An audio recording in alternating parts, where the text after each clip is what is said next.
transferable race. Who did they do that to? Us. And we didn't even know that that's what it was about. We thought it was something else.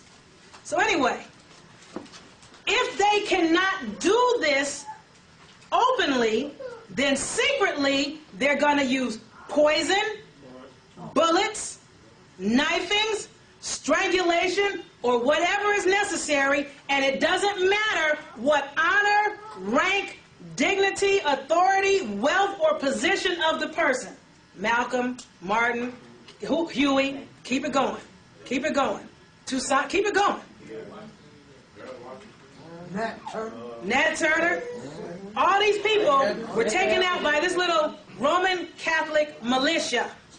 And some of the people that took those people out and helped take those people out looked just like us. They didn't even know who they were working for and didn't even know what they were doing. When it's over at the end of the day, when they get through with their agenda, has anybody seen the most recent version of, what was that movie, baby, we were talking about? About the Indian chief? Geronimo. Where they got these so-called Indian scouts to assist the Europeans taking down other so-called Indians. They come along and they show the European where to go, and they'd interpret for them, and they tell them everything they needed to know. And at the end of the movie, which is, you know, depicting the true story, they have all these scouts lined up with their guns, you know, the Indians, which we know at the time were Moors. And they went down the road. They told them stand up. They went down the road and took everybody's gun, and they still standing there thinking everything is cool. Now, they finally, after they captured Geronimo and had him on the train to go to jail or whatever they call the jail, just to get him out their way, because he was a major problem for them. Then, all these scouts, they said, okay, now, you guys get your asses on the train and get in there with Geronimo. You're going to jail, too.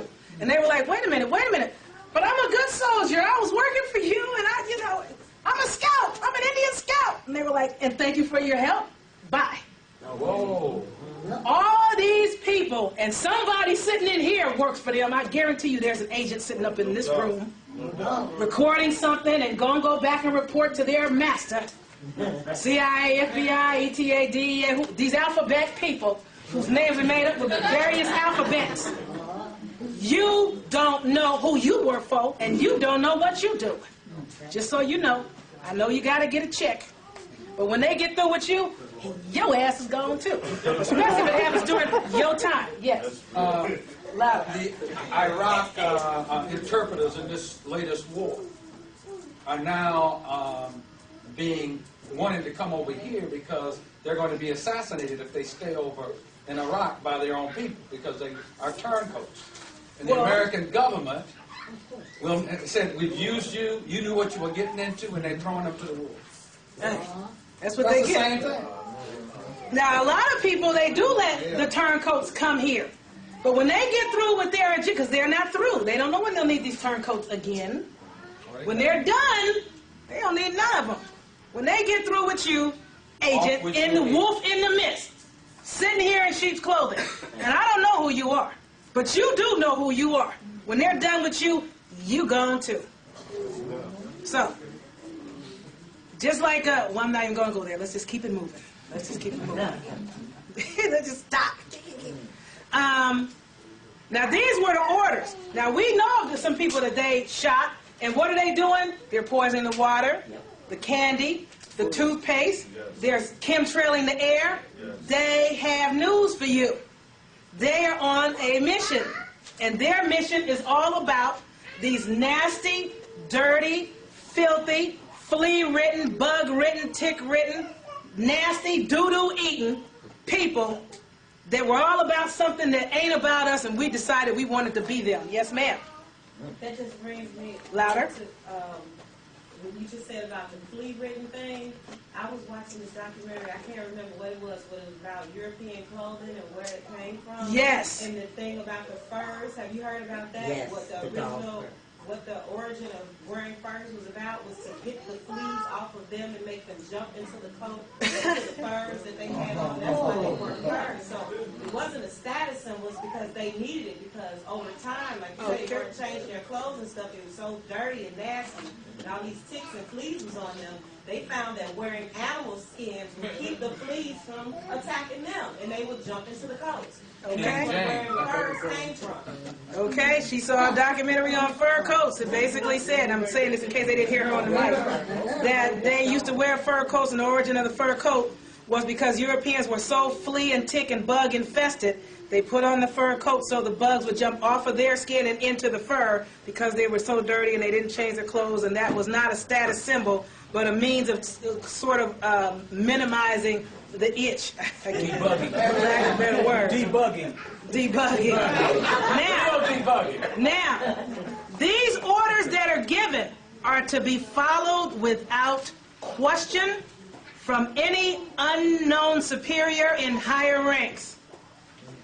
Although unbeknownst to them, secret societies of coadjutors take lesser oaths of allegiance to the Roman Catholic militia, but they don't know that's what they're in.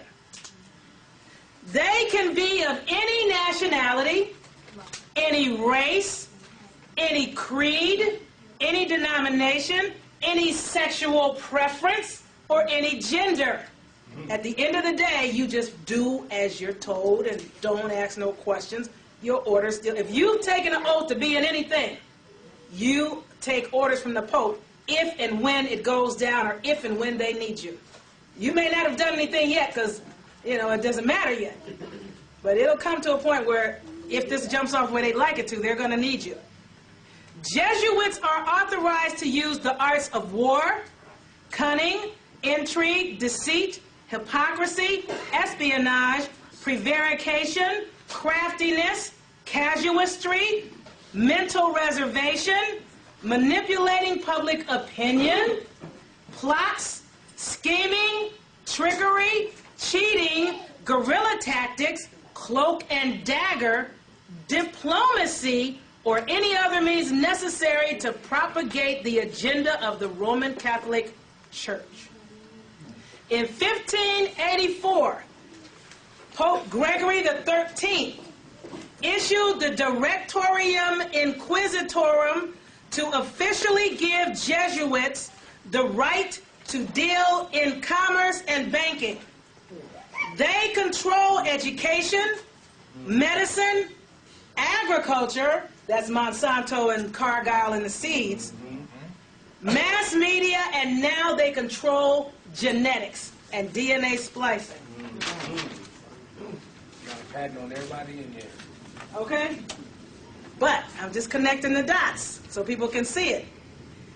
Now, one of Loyola's older brothers sailed on the same boat when he was younger to the New World with Christopher Columbus.